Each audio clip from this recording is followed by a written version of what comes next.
को जय मसीह। यहोवा ministry UK के इस पेज पर आप सभी का स्वागत है। हम परमेश्वर का धन्यवाद देते हैं कि उसने ये समय हमें दिया कि हम एक साथ मिलकर इस पेज पर इस समय मनन करने जा रहे हैं। हम पास्टर चरणजीत सिंह जी के लिए, उनकी पूरी फैमिली, उनकी पूरी टीम के लिए परमेश्वर से प्रार्थना करते हैं और उनके लिए हम आशीष मांगते हैं। हम धन्यवाद देते हैं कि परमेश्वर के चुने हुए दास हैं और अपने जिस कार्य के लिए वो चुने गए उस कार्य को बड़ी ईमानदारी के साथ वो कर रहे हैं। और हम धन्यवाद देते हैं प्रभु का कि हम इस पेज पर जुड़ करके प्रभु की महिमा करें, स्तुति करें और प्रशंसा करें। परमेश्वर बहुत महान है, सर्वशक्तिमान परमेश्वर है, वो दयालु है, वो अनुग्रह करने वाला परमेश्वर है, वो हमेशा हमारे साथ है। तो हम परमेश्वर का धन्यवाद करते हैं और धन्यवाद देते हुए इस समय हम परमेश्वर के चरणों के पास आकर आज जो वो हमें सिखाना चाहता है उस पर मनन करने जाते हैं। एक बार फिर से मैं आप सबका स्वागत करती हूँ। जितने फेसबुक लाइव में जिस भी देश से जहां से भी जुड़े हैं, आप सबका स्वागत करती हूँ और आप सबको एक बार फिर से प्रेज करती हूँ। वचन कहता है, जब आप फिलिपियों और उसके 3rd चैप्टर के 14 वर्स को पढ़ेंगे, फिलिपियंस चैप्टर 3 वर्स 14 को, तो आप उसे पाते हैं। पौलुस कहता है कि मैं निशाने की ओर दौड़ा चला जाता हूँ, जिस कार्य के लिए प्रभु ने मुझे बुलाया है मैं उस कार्य को पूरा करने चला जाता हूँ। मैं दौड़े चले जाता हूँ निशाने की ओर। आज हमारा परमेश्वर चाहता है कि मैं और आप एक गोल डिसाइड करें और हम उस निशाने की ओर दौड़ने का, हमें निशाना देखना है और उस ओर दौड़ना है। और हमारा निशाना है स्वर्ग का राज्य। हमें वो स्वर्ग का राज्य चाहिए, हमें उस स्वर्ग के राज्य के वारिस होना है, हमें उस स्वर्गीय राज्य में रहना है अपने प्रभु यीशु मसीह के साथ। ये हमारा गोल फिक्स होना चाहिए। और परमेश्वर ने अपने इकलौते बेटे को मेरे लिए और आपके लिए ही तो इस संसार में भेजा कि हम जो भटक गए थे अब हम वापस उसके मार्ग में आ जाए। उसने मेरे लिए और आपके लिए लहू बहाया कि मैं और आप उसके बहाए हुए लहू से धोए जाएं, हम शुद्ध हो जाएं, हम पवित्र हो जाएं और हम उसके उस राज्य में प्रवेश कर सके। हम जो परमेश्वर से दूर हो गए थे, हमारी संगति परमेश्वर से टूट चुकी थी, उस संगति को हमारे उद्धारकर्ता प्रभु यीशु मसीह ने हमारी जिंदगी में वापस जोड़ा है। तो ये कितने आनंद का विषय है, ये हमारे लिए धन्यवाद का विषय है कि हम वापस अपने परमेश्वर के साथ बातचीत कर सकते हैं। एक संबंध जो टूट गया था वो अब जुड़ गया है, अब हम बातचीत कर सकते हैं। वो पर्दा फट गया जिस दिन प्रभु ने क्रूस पर अपनी जान दी, उसी दिन वो मंदिर का पर्दा, वो बीच का वो जो दूरी है, वो दूरी खत्म हो गई, वो दूरी दूर हो गई और अब हम परमेश्वर से बातचीत कर सकते हैं। प्रभु यीशु मसीह मेरे लिए और आपके लिए वहां पर खड़ा है। तो हमारा निशाना होना चाहिए कि जहां पर प्रभु रहे वहां पर हम रहें, क्योंकि प्रभु ने कहा है कि वो हमारे लिए जगह तैयार कर रहा है। जब आप जॉन चैप्टर 14 वर्स 1 से 3 तक पढ़ेंगे आप उसे पाएंगे, वो हमारे लिए जगह तैयार कर रहा है। वो कहता है मेरे पिता के घर में रहने के बहुत से स्थान है और यदि नहीं भी होते तो मैं जाके तैयार करता, कि जब मैं तैयार कर लूं जगह तो मैं आके तुम्हें ले जाऊं, कि जहां मैं रहूं वहां तुम रहो। तो मुझे और आपको, हमारे को एक ही चीज को डिसाइड करना है, हमें एक ही चीज के बारे में सोचना है। हमारा एम एक ही होना चाहिए कि मुझे स्वर्ग राज्य में जाना है। बस इस संसार से उसने अलग किया कि मैं और आप स्वर्ग राज्य जा सके।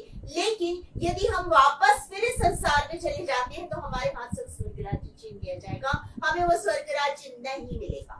तो हमें लक्ष्य निर्धारित करना है और उस लक्ष्य की ओर, उस निशाने की ओर दौड़ते चले जाना है। आज हम कुछ बातों पर मनन करने जा रहे हैं। मनन हम इस बात पर करने जा रहे हैं कि हम कैसी दौड़ दौड़ रहे हैं, हमने कैसी शुरुआत की और हम कैसे खत्म करें। और महत्वपूर्ण बात ये नहीं है कि आपने कैसे शुरुआत की, महत्वपूर्ण बात ये है कि आपने उस दौड़ को कैसे खत्म किया। शुरुआत मायने नहीं रख रहा है, मायने रख रहा है कि आप उसे कैसे खत्म कर रहे हैं। तो आज हम कुछ बातों पर मनन करने जा रहे हैं। इस समय अपनी आंखों को बंद करेंगे और बंद करके हम परमेश्वर से प्रार्थना करेंगे, क्योंकि हमारा परमेश्वर बहुत महान है। आज अपने आप को हम परमेश्वर के हाथ में सौंपेंगे और उससे कहेंगे, प्रभु मेरे दिल में आ जा, मेरी जिंदगी में आ जा और मुझे मेरे हाथों को थाम कर उस मार्ग पर ले जा। वो मुकुट मुझे चाहिए जो कभी मुरझाने का नहीं है, और मैं उस मुकुट के लिए दौड़ना चाहती हूँ, मैं उस मुकुट के लिए दौड़ना चाहता हूँ। तो आइए अपनी आंखों को बंद करें, अपना समर्पण प्रभु के हाथ में करते हुए इस समय हम प्रभु के पास आ जाए, क्योंकि हम पाप में डूबे थे, हमारे लिए हमारा प्रभु इस संसार में आया। Thank you Lord, thank you Jesus, hallelujah hallelujah. धन्यवाद Yeshu, hallelujah, thank you Jesus, thank you Lord, thank you Lord, thank you Lord. धन्यवाद यीशु, धन्यवाद Yeshu, hallelujah hallelujah hallelujah hallelujah hallelujah. Thank you Jesus, thank you Jesus, महान परमेश्वर। धन्यवाद यीशु, धन्यवाद यीशु। अर्पण करता हूँ खुद को हाथों में तेरे, धो दे मुझको तू प्रभु वचनों से तेरे, तेरी इच्छा पर ही तू मुझको चला, भर दे पवित्र आत्मा से मुझको खुदा।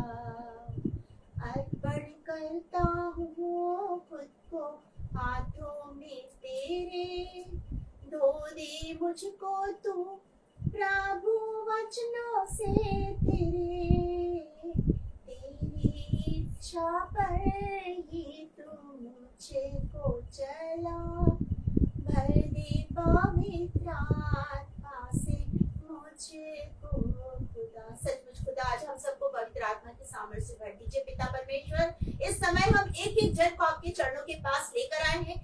फेसबुक लाइव में जुड़े हर उस देश के लोगों को जो इस समय आपके चरणों के पास आके आने वाले समय में जो आपके वचन को सुनेंगे, उन सबों के लिए भी हम प्रार्थना करते हैं। पिता, हम प्रार्थना करते हैं योगा मिनिस्ट्री यूके के लिए, पास्टर साहब के लिए, उनकी पूरी फैमिली, उनकी पूरी टीम के लिए, एक एक जन के लिए प्रभु जी आपका धन्यवाद करते हैं।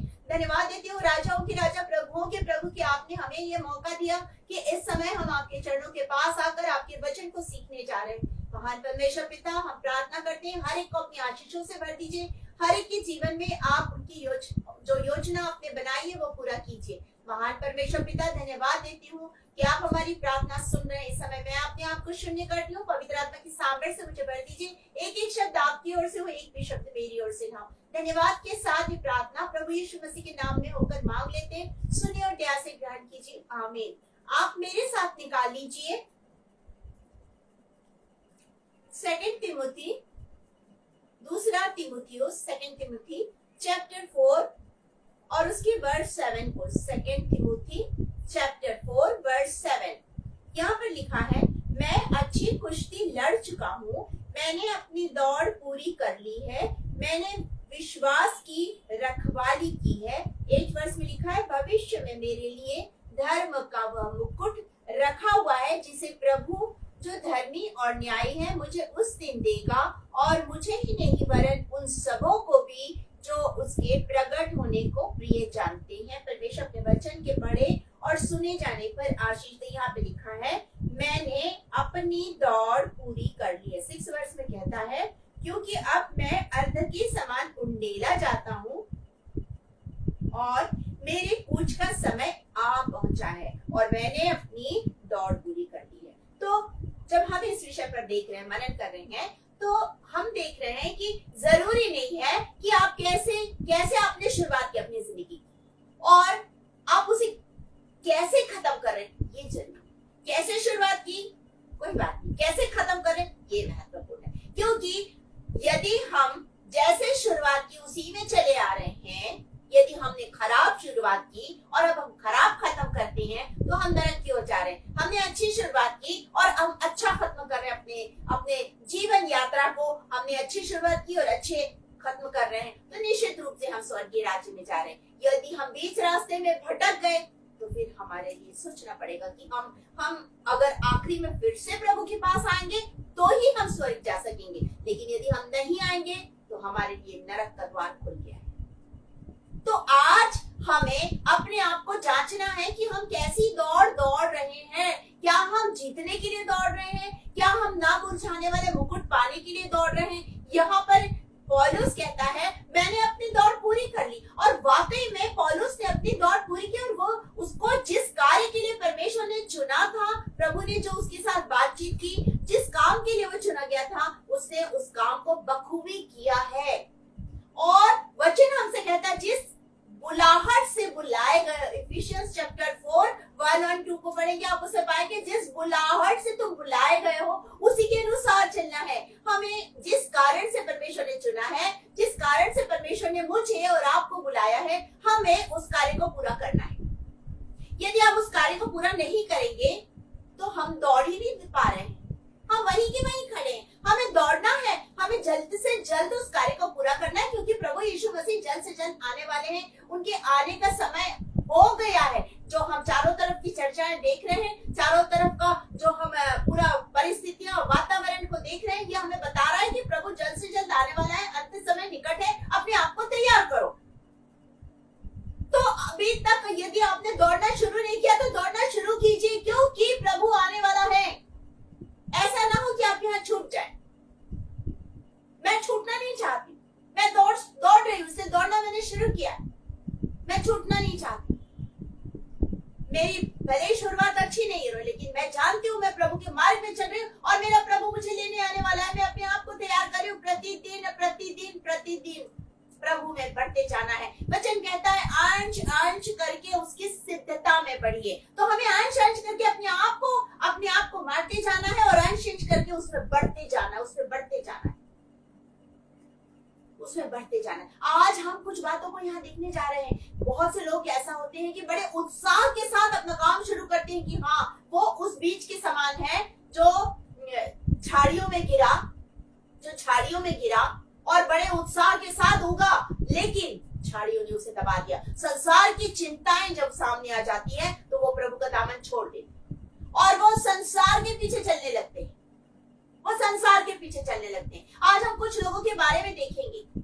हम वो बीज नहीं है, हमें वो बीज नहीं बनना है। हमें वो बनना है जो फलदायी वृक्ष बन सके, न कि वो कि चट्टान में सूख जाए, जड़ न पकड़ने पाए, न कि वो कि सड़क के किनारे गिरा है और उसको शैतान चुग लिया, न ही वो जो संसार के तमाम प्रकार के झमेलों में और चिंताओं में और संसार की आंधी और तूफानों में फंस गया। हमें वो नहीं, परंतु हमें एक उपजाऊ भूमि अपने हृदय को बनाना है, और परमेश्वर के वचन का बीज हमारी जिंदगी में ऐसा बोया जाना चाहिए कि हम एक फलदायी वृक्ष बन सके।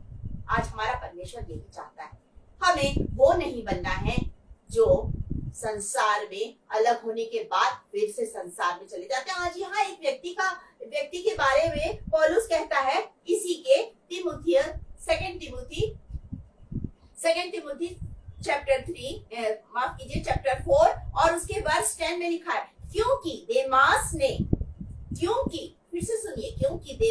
ने इस संसार को प्रिय जानकर मुझे छोड़ दिया।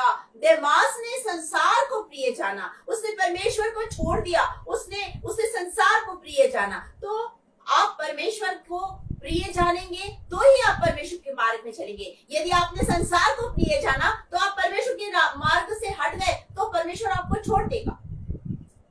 जब आप हिजकिय्याह राजा के बारे में देखेंगे, हिजकिय्याह राजा ने क्या किया था, वो दीन हुआ, परमेश्वर ने उसको एक उम्र दी, लेकिन बाद में उसको अपने धन और संपत्ति का घमंड हो गया, और वचन कहता है कि परमेश्वर ने उसे छोड़ दिया। वचन में लिखा है परमेश्वर ने उसे छोड़ दिया। यदि आप घमंड करेंगे, यदि आप परमेश्वर के मार्ग से हट जाएंगे तो निश्चित रूप से परमेश्वर छोड़ देगा। आज हम यहाँ दो शाऊल के बारे में देखेंगे। एक शाऊल वो जो राजा था, फर्स्ट किंग ऑफ इजराइल, जो इजराइलियों का पहला राजा था, और आज एक दूसरे शाऊल के बारे में देखेंगे, वो दूसरा शाऊल जो पौलुस बन गया। तो जब हम पहले शाऊल के बारे में देखते हैं कि वो कीश का पुत्र जिसे चुना गया था पहला राजा होने के लिए, वो परमेश्वर के मार्ग में चल रहा था, सब कुछ ठीक था, लेकिन उसमें एक जगह पर बदलाव आ गया, और वो बदलाव आने के कारण वचन कहता है, मैं आपके लिए पढ़ देती हूँ फर्स्ट सैमुएल और उसके 13 चैप्टर, 1 सैमुएल चैप्टर 13 और उसके वर्स 13 और 14 दोनों पढ़ती हूँ। शामुएल ने शाऊल से कहा, तूने मूर्खता का काम किया है, तूने अपने परमेश्वर यहोवा की आज्ञा को नहीं माना, नहीं तो यहोवा तेरा राज्य इस्राएली के ऊपर सदा स्थिर रखता, परंतु अब तेरा राज्य बना ना रहेगा। यहोवा ने अपने लिए एक ऐसे पुरुष को ढूंढ लिया जो उसके मन के अनुसार है, और यहोवा ने उसी को अपनी प्रजा का प्रधान होने को ठहराया है, क्योंकि तूने यहोवा की आज्ञा को नहीं माना, क्योंकि तूने यहोवा की आज्ञा को नहीं माना। और इसी के 1 सैमुएल चैप्टर 15 और उसके वर्स 11, मैं शाऊल को राजा बना के पछताता हूँ, क्योंकि उसने मेरे पीछे चलना छोड़ दिया और मेरी आज्ञाओं का पालन नहीं किया। यहाँ पर उसने आज्ञाओं का पालन नहीं किया, शाऊल ने परमेश्वर की आज्ञाओं का पालन नहीं किया, इसलिए उसको परमेश्वर ने राजा होने से हटा दिया, राजा होने से हटा दिया उसको।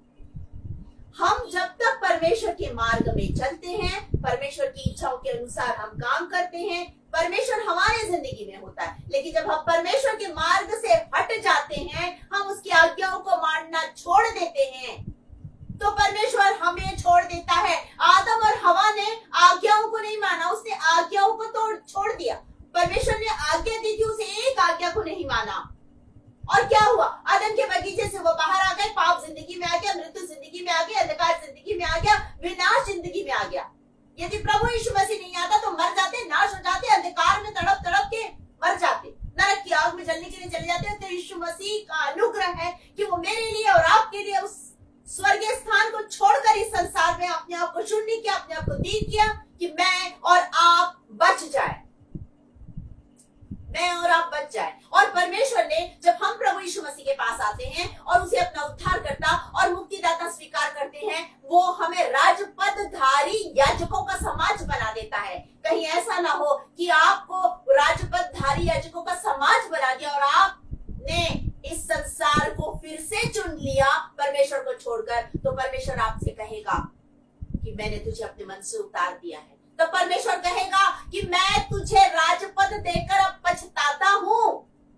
ऐसा नहीं होना है, परंतु हमें ऐसा बनना है कि परमेश्वर की आशीष हमारी जिंदगी में हमेशा बनी रहे, परमेश्वर की आशीष हमारी जिंदगी में हमेशा बनी रहे। जब आप आसा राजा के बारे में देखेंगे, आसा राजा के बारे में देखेंगे, तो आप उसके बारे में इन्हीं बातों को पाएंगे कि जब तक वो परमेश्वर के पीछे चल रहा था, सब कुछ ठीक था।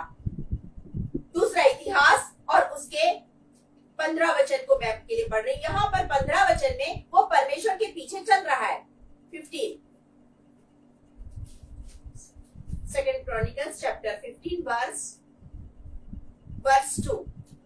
और वह आसा से भेंट करने निकला, उसने कहा, हे आसा, हे यहूदा और बेन्यामीन, मेरी सुनो, जब तक तुम यहोवा के साथ रहोगे तब तक वह तुम्हारे साथ रहेगा, और यदि तुम उसकी खोज में लगे रहो तब तो वह तुमसे मिला करेगा, परंतु यदि तुम उसको त्याग दोगे तो वह भी तुमको त्याग देगा, वह भी तुमको त्याग देगा। और तब आसा परमेश्वर के मार्ग में चल रहा था। लेकिन जब वाकई में परमेश्वर को चुनने का समय आया, जब वाकई परमेश्वर को पकड़ने का समय आया, जब वाकई परमेश्वर के चरणों के पास आने का समय आया, तब आसा राजा ने क्या किया?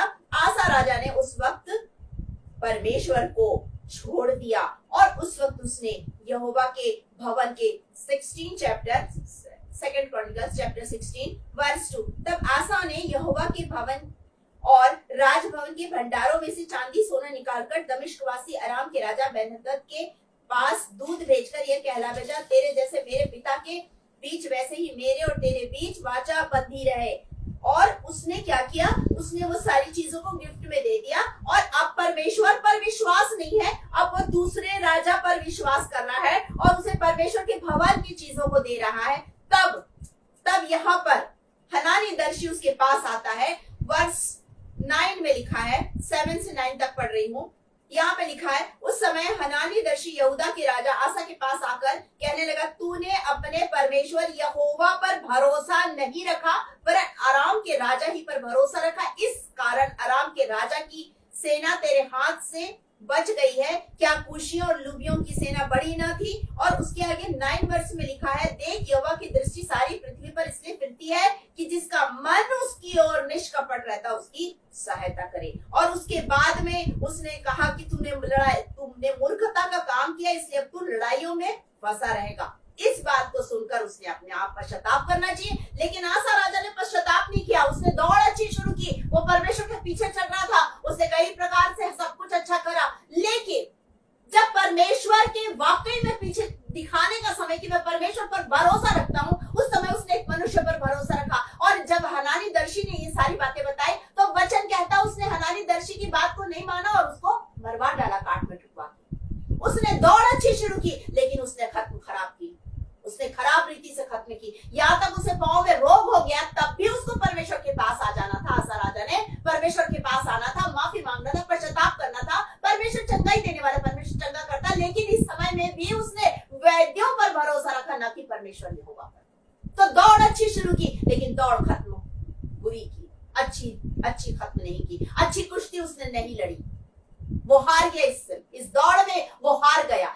परमेश्वर चाहता मैं और आप दौड़ को ऐसे दौड़े कि हम विजय को पाए, मैं और आप उस मुकुट को पाए, न कि हम हार जाए। शैतान चाहता है कि मैं और आप हार जाए, लेकिन हमें हारना नहीं है, हमें अच्छी दौड़ पूरी करना है, हमें अच्छी दौड़ पूरी करना है। जब आप लूका रचित सुसमाचार और उसके 23 वर्ष को देखेंगे, आप उसमें डाकू का वर्णन पाएंगे। जब आप 41 वर्ष से लेकर के 43 तक पढ़ेंगे, आप उसमें डाकू के बारे में पाएंगे।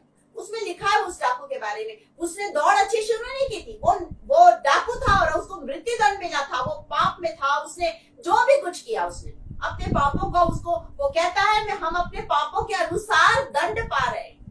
मतलब वो जानता है कि मैंने पाप किया और मैं पाप के अनुसार दंड पा रहा हूँ, लेकिन उसने खत्म बहुत सुंदर किया। उसने प्रभु यीशु मसीह को उद्धारकर्ता ग्रहण किया और प्रभु को कहा, जब तू अपने राज्य में मेरे सुधीर रहना। और प्रभु ने क्या कहा, तू आज ही मेरे साथ स्वर्गलोक में होगा। ये उसकी दौड़ पर पूरी हुई और यहाँ पर उसे एक ना मुरझाने वाला मुकुट मिल गया। उसने एक अच्छी कुश्ती लड़ ली।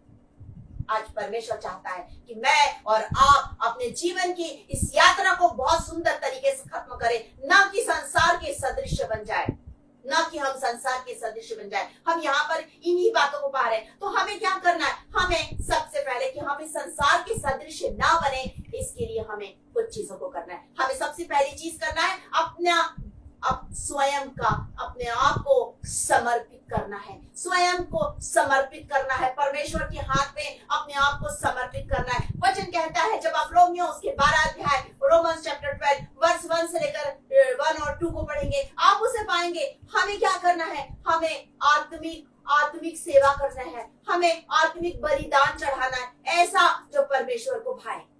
हमें अपना जीवन प्रभु के हाथ में समर्पित करना है। इस संसार के जैसे नहीं बनना है, परंतु अब हम जब बदल गए हैं तो हमारा जीवन बदल जाना चाहिए। हमारे अंदर में प्रभु यीशु मसीह दिखना चाहिए। हमारा जीवन ऐसा हो। अपना समर्पण करना है, हमें अपना समर्पण करना है। जब हम अपना समर्पण करेंगे, प्रभु हमारी जिंदगी में काम करेगा। हमें स्वयं का समर्पण करना है। पहली चीज हम स्वयं का समर्पण करें। हम दूसरी चीज सामर्थ्य के लिए प्रार्थना करें। हमें सामर्थ्य के लिए प्रार्थना करना है। लूका रचित सुसमाचार और उसके 22 अध्याय को जब आप देखेंगे, लूका रचित सुसमाचार और उसके 22 अध्याय, लूक चैप्टर 22 वर्स 42 मैं आपके लिए पढ़ रही हूँ। वर्स 42 यहाँ पे लिखा है, वर्स 40 से पढ़ रही हूँ। उस जगह पहुंचकर उसने कहा, प्रार्थना करो कि तुम परीक्षा में ना पड़ो, प्रार्थना करो कि तुम परीक्षा में ना पड़ो। और उसके आगे उसने क्या किया? आगे लिखा है, वो आगे जाकर के क्या करने लगा? प्रार्थना करने लगा। घुटने टेक कर प्रभु यीशु मसीह ने प्रार्थना की और प्रार्थना करके उस सामर्थ को पाया। और आगे जब हम देखते हैं, इसी में जब हम आगे देखते हैं 46 वर्ष में लिखा है, और उसने कहा, क्यों सोते हो? उठो, प्रार्थना करो कि परीक्षा में ना पड़ो। उठो, प्रार्थना करो कि परीक्षा में ना पड़ो। जब हम प्रार्थना करेंगे, सामर्थ को मांगेंगे, परमेश्वर हमें अपनी सामर्थ से भरेगा। यदि हमने प्रार्थना नहीं की, यदि हमने परमेश्वर के चरणों के पास अपना जीवन नहीं बिताया, यदि हमने उससे सामर्थ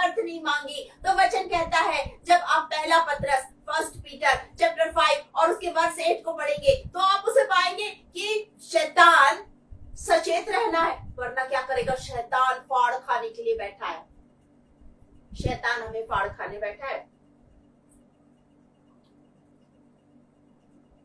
मतलब ये कि शैतान हमें नरक की ओर ले जाने के लिए आतुर है, इंतजार कर रहा है कि कब ये इनका प्रार्थना का जीवन खत्म हो जाए और ये संसारिक बन जाए ताकि मैं इन्हें नरक की ओर लेके जाऊं। नहीं, हमें वो जीवन नहीं चाहिए। हमें प्रार्थना करना, उस सामर्थ को पाना है। जब चेलों को प्रभु यीशु मसीह ने स्वर्गारोहण के पहले कहा कि यहाँ ठहरे रहो और तुम्हें पवित्र आत्मा मिलेगा, उसके बाद तुम क्या करो, सारे यरूशलेम में, यहूदिया में, सामरिया में, सब जगह जाकर के, संसार के कोने तक जाकर के मेरे गवाह बनो, वचन का प्रचार करो। इस बात के लिए प्रभु ने कहा। और उसके बाद वो ठहरे थे, वो खाली बैठे नहीं थे, इंतजार नहीं कर रहे थे कि हाँ पवित्र आत्मा की सामर्थ मिलेगी, ऐसा उन्होंने नहीं किया। परंतु उन्होंने क्या किया, वो प्रार्थना कर रहे थे। जब आप प्रेरितों के काम उसका पहला अध्याय एक्ट चैप्टर 1 वर्स 14 को पढ़ेंगे तो आप उसे पाएंगे। मरकुस की माता मरियम के घर में सारे लोग इकट्ठा होकर, सारे लोग एक साथ मिलकर प्रार्थना कर रहे हैं। और लौलीन होकर भी, जब आप प्रेरितों के काम के 12 अध्याय को पढ़ेंगे, वहां भी लौलीन होकर प्रार्थना कर रहे हैं कि सामर्थ कार्य करे और पतरस जेल खाने से बाहर आ जाए। तो हमें प्रार्थना करना है हर एक चीज के लिए, हर एक चीज के लिए। चंगाई के लिए प्रार्थना करनी है, परमेश्वर से सामर्थ्य पाने के लिए प्रार्थना करनी, प्रचार के लिए प्रार्थना करनी, और हर चीज के लिए हमें प्रार्थना करना। प्रार्थना का जीवन बहुत जरूरी है। जब हम प्रार्थना करते हैं तब हमारे अंदर में पावर आती है, तब हमारे अंदर पवित्र आत्मा की सामर्थ्य उतरती है और तब हम प्रभु के कार्य को करते हैं। तो हमें समर्पण करना है, हमें सामर्थ्य के साथ प्रार्थना करनी है, हमें पश्चाताप करना है। हमें पश्चाताप करना बहुत जरूरी है। जब आप दाऊद राजा के बारे में देखेंगे, दाऊद से गलती हो गई थी, उसने पाप कर लिया था। उस पाप के कारण उसने पश्चाताप भी किया, उसने पश्चाताप किया, पाप हो गया जरूर उसकी जिंदगी में, लेकिन गलतियां होती है, गलतियों का पश्चाताप भी होता है। जब आप दूसरा शामिल, सेकंड शामिल, जब आप सेकंड शामिल को देखेंगे, सेकंड शामिल और उसके चैप्टर, सेकंड शामिल चैप्टर 12 को जब आप देखेंगे, आप उसमें पाएंगे कि उसने पश्चाताप किया। चैप्टर 12 वर्स 13 और 14 पढ़ रही मैं आपके लिए, 13 को पढ़ रही। तब दाऊद ने नातान से कहा, मैंने यहोवा के विरुद्ध पाप किया है, मैंने यहोवा के विरुद्ध पाप किया है। वो कहता है मैंने पाप किया है, हालांकि उसके लिए उसको दंड भी मिला, लेकिन उसने अपने पापों का प्रायश्चित किया। जब आप साम्स भजन संहिता 51 को देखेंगे, 51 में उसने अपने पापों के लिए क्षमा मांगी, उसने अपने पापों के लिए वहां जाकर क्षमा मांगी। मेरे से गलती हो गई प्रभु माफ कर दे। गलतियां होती है, हर एक से, मनुष्य है, कमजोर है, गलतियां हो जाती है, लेकिन उन गलतियों के लिए हमें क्षमा मांगना है। जब हम पश्चाताप करेंगे, हमें समर्पण करेंगे, प्रभु हमारी जिंदगी में काम करेगा। सामर्थ्य मांगेंगे प्रार्थना करके तो प्रभु हमें सामर्थ्य से भरेगा। पश्चाताप करेंगे अपनी गलतियों के लिए, प्रतिदिन की गलतियों के लिए, हर पल की गलतियों के लिए, प्रभु क्षमा करने वाला परमेश्वर है, क्योंकि वो हमसे प्रेम करता है। और प्रभु यीशु मेरे लिए ही तो खड़ा है, आपके लिए ही तो खड़ा है वहां पे, और वो हमारे लिए निरंतर पिता से प्रार्थना करता है और कहता है क्षमा कर दे, एक मौका और दे दे। और वो हमारे लिए वहां पर विनती करता है पिता से कि इसे क्षमा कर दे, एक मौका और दे दे। तो हमें अपने पश्चाताप करना है, पश्चातापी मन के साथ प्रभु के पास आना है और पश्चाताप करना है। पतरस ने 3 बार इनकार किया यीशु मसीह का। वचन कहता है, जब आप लूक चैप्टर 22 और उसके वर्स 61 और 62 को पढ़ेंगे, आप उसमें पाएंगे उसने पश्चाताप किया, उसने पश्चाताप किया। वचन कहता है वो फूट फूट के रोया, वो फूट फूट के रोया। लूक चैप्टर 22 और उसके वर्स 61 और 62 को जब आप देखेंगे, यहाँ पे लिखा है उसने इनकार कर दिया 3 बार यीशु मसीह का।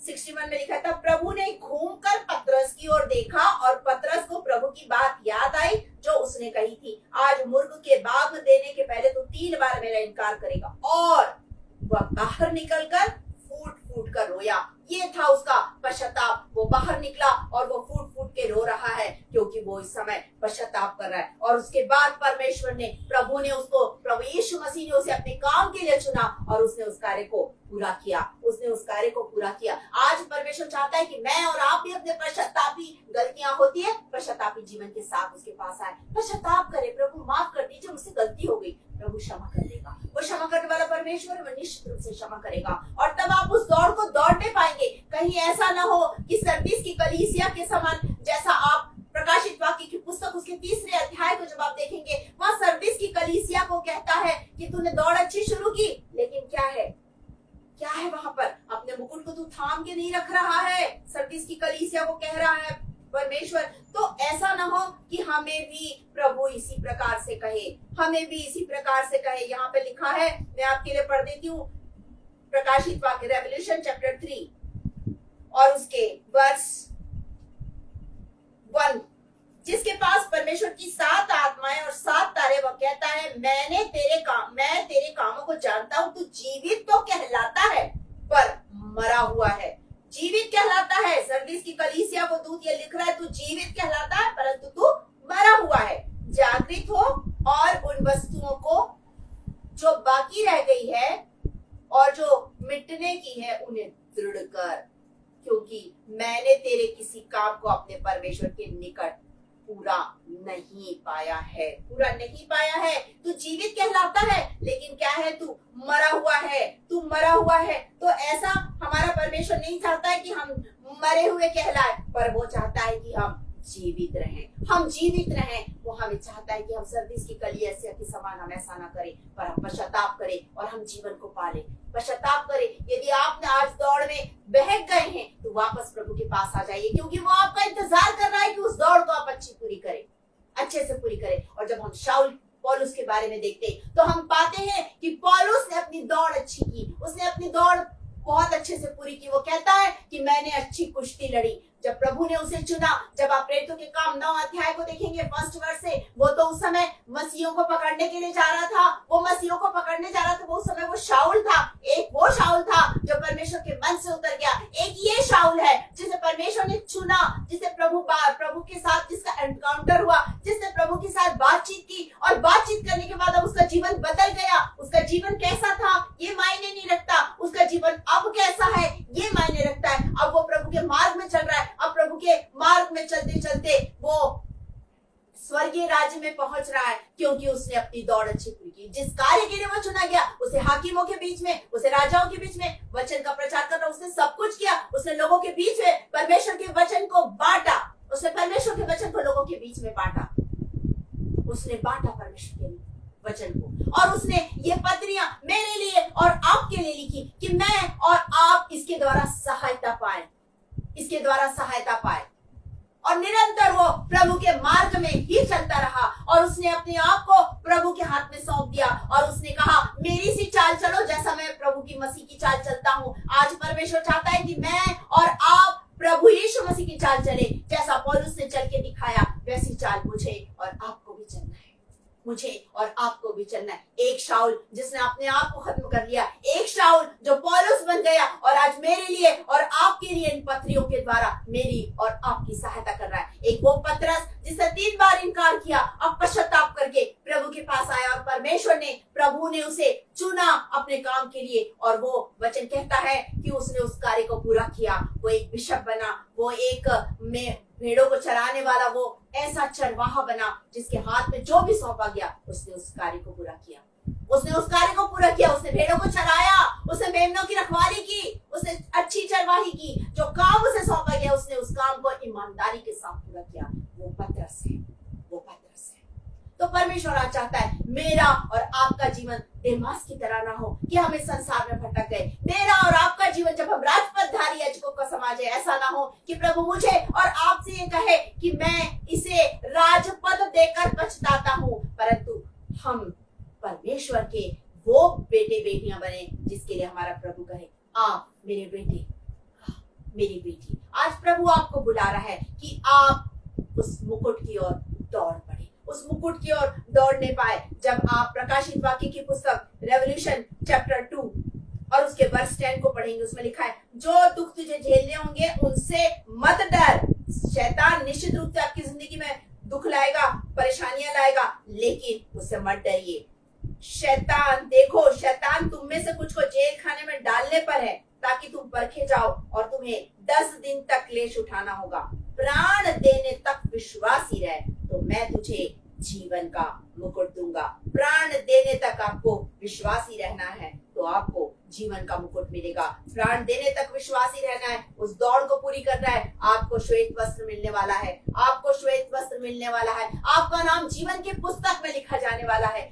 आप विश्वासी रहे, सतर्क रहे, लेकिन सतर्क रहे, सचेत रहे। शैतान फाड़ खाने के लिए बैठा है, इसलिए अपने आप को प्रभु के हाथ में सौंप दीजिए और प्रभु से बोलिए, प्रभु तू मेरा स्वामी है, तू मेरा राजा है, तू मुझे अपने मार्ग में ले चल, इधर उधर मत ताकिए, सीधा प्रभु पर दृष्टि रखिए, एक ही निशाना, एक ही लक्ष्य बनाइए कि मुझे स्वर्ग राज्य में जाना है, मतलब मुझे स्वर्ग राज्य में जाना है। चाहे कितनी भी परेशानी आ जाए, मैं उस तूफान से, उस आंधी से, उस परेशानी से, उस दुख से, उस तकलीफ से, उस परीक्षा से मैं नहीं डरूंगा, क्योंकि मेरे आगे मेरा प्रभु यीशु मसीह है। जिस नाव में आज मैं जा रहा हूँ, अपने जीवन की यात्रा की जिस नाव में मैं जा रही हूँ, जिस नाव में मैं बैठा हूँ, उस नाव में मेरा प्रभु है, वही मुझे उस नाव को चलाते हुए लेके स्वर्ग की ओर बढ़ रहा है। तो आप दौड़ अच्छी पूरी करें, ना कि खराब। आपकी दौड़ अच्छी होनी चाहिए, आपको अच्छा मुकुट मिलना चाहिए, आप अच्छी कुश्ती लड़िए और उस मुकुट को पाइए, इनाम आपको मिलना चाहिए। ऐसी दौड़ दौड़िए कि इनाम मिल जाए, ऐसी दौड़ मत दौड़िए कि दंड मिल जाए, नरक मिल जाए। ऐसी दौड़ दौड़िए कि स्वर्ग मिल जाए। वो बहुत खूबसूरत है, वो सुंदर स्वर्ग मेरा और आपका इंतजार कर रहा है कि आ जाओ, दौड़ते हुए यहाँ जाओ, तुम्हारे लिए यहाँ पर मुकुट रखा है, मैंने तुम्हारे लिए खूबसूरत घर बनाया है, मैंने तुम्हारे लिए खूबसूरत मुकुट रखा है।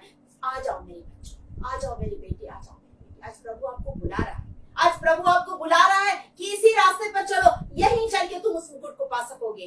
रास्ते से भटको मत, रास्ते से मत भटको। ऐसा ना हो कि मैं तुम्हें अपने मन से उतार दूं। निर्णय आपका है, आप कैसी दौड़ दौड़ रहे हैं। आज आपको जांचना है, आज आपको देखना है, सतर्क रहना है, विश्वासी रहना है, प्राण देने तक विश्वासी रहना है, प्रार्थना करते रहना, सामर्थ को पाना है, अपना समर्पण करना है, प्रतिदिन पश्चाताप करना है। गलती हो गई, प्रभु माफ कर दीजिए। वो माफ करने वाला परमेश्वर है, वो दया करने वाला परमेश्वर है, वो प्रेम करने वाला परमेश्वर है। वो आज आपको बुला रहा है। अपनी आंखों को बंद कीजिए, अपना जीवन प्रभु के हाथ में सौंप दीजिए। आज प्रभु आपको बुला रहा है, अपनी आंखों को बंद करके प्रभु के हाथ में सौंप दीजिए, प्रभु के हाथ में अपने आप को सौंप दीजिए, क्योंकि प्रभु आपको बुला रहा है, वो आपको बुला रहा है, वो आपका इंतजार कर रहा है।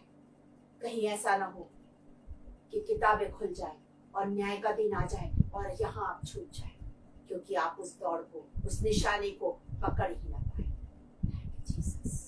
Thank you Lord. निर्णय आपका है। इस समय अपने आप को प्रभु के हाथ में सौंप दीजिए, प्रार्थना कीजिए, अपने जीवन के लिए प्रार्थना कीजिए। ऐसे बहुत से लोग हैं जो चाहते हैं उनके लिए प्रार्थना की जाए, तो आज उन सभी के लिए हम प्रार्थना करते हैं, उनके परिवारों के लिए प्रार्थना करते हैं, जो बीमारी की अवस्था में आज हम उनके लिए प्रार्थना करते हैं। हम इस समय में यहोवा मिनिस्ट्री यूके के लिए प्रार्थना करते हैं, जितने जुड़े उन सब के लिए प्रार्थना करते हैं, जितने भी प्रार्थना निवेदन है। आज प्रभु आपके प्रार्थना निवेदनों को सुन रहा है। आप अपने आप को प्रभु के हाथ में सौंप दीजिए, क्योंकि आज वो आपको बुला रहा है और वो कह रहा है, मत सोच, कुछ मत सोच, बस मेरे पास आ जा तू, क्योंकि मैं तेरा इंतजार कर रहा हूँ, मैं तुझे खुशियों से भरने जा रहा हूँ, मेरे पास आ जा। मत सोच पापी गुनहगार हूँ, दुखों में हूँ, बहुत लाचार हूँ। आ तेरी मुश्किल को आसान कर दूं, आ तेरे दामन में आनंद भर दूं।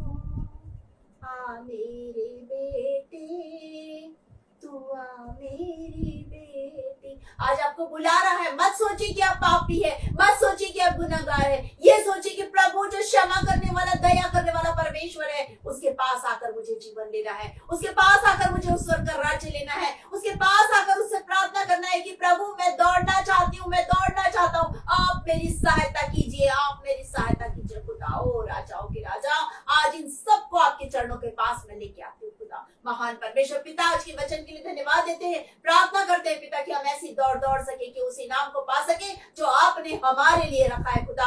हम शैतान के बहकावे में ना आए, संसार की सांसारिकता में ना फंसे, किसी भी आकर्षण में ना फंसे, परंतु पिता आपके पीछे चले, आपके साथ साथ चले और हम स्वर्ग राज्य में पहुंच सके। प्रभु जी आज हम प्रार्थना करते हैं, एक एक जन के साथ हो, एक एक जन की प्रार्थना को सुनिए, एक एक जन को अपनी आशीषों से भर दीजिए खुदा। और राजाओं के राजा, प्रभु के प्रभु, हर एक की प्रार्थना सुनिए। जो बीमार है प्रभु यीशु मसीह के नाम से इसी समय चंगाई को पाले, जो आशीष को पाना चाहते हैं उनकी जिंदगी में आशीष की बारिश आने पाए। ओ महान परमेश्वर, राजाओं के राजा, जो भी प्रार्थना निवेदन आए, हाँ और आमीन के साथ आप पूरा कीजिए खुदा। एक एक को आशीष दीजिए महान परमेश्वर। सेवकाई जितने सेवक करते हैं उस सेवकों की सेवकाई को और अधिक आशीषित कीजिए कि बहुत सफल आपके राज्य में आ जाए खुदा। धन्यवाद देती हूँ, मैंने अपने आप को सुनने किया और आपने मुझे आत्मा की सामर्थ्य से भरकर मेरा उपयोग किया।